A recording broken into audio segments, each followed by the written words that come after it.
Hello mga friends, good evening. Kagigising ko lang, time check. It's 9:39 in the evening.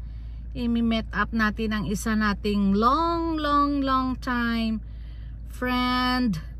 Kasamahan natin noon sa Notre Dame.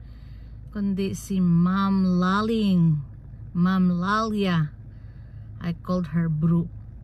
So, super pagod natin ngayon. Sabi ko muna sa kanya, matulog muna ako kasi hindi ko talaga kaya mag-travel super layo. Ang Glendale from here to there is like 1 hour. So sabi ko matulog muna ako. So here we go, samahan niyo ako guys.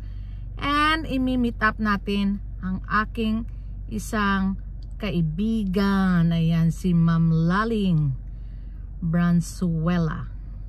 Nako guys, 1 hour drive ako guys. Kung hindi ko lang tumahal si Ma'am Laling, iwan ko lang. Hello Sir John. Eto na, nagkita na kaming dalawa. Oras na. Saan kaya kami Diyos ko, 10:25 na ng gabi. Okay lang yan. Okay, bye. Ayan, oh, shout out Shoni. Hello Ma'am. Hello Sean. Dito na ako Sean. Nakita na kami ni Grace. It's a small world guys. Pag gusto, may paraan. Pag ayaw, may dahilan. Correct. Pero sa totoo lang, talagang pagod na pagod ako kanina. Natulog ako guys. Nag-antay din siya sa akin.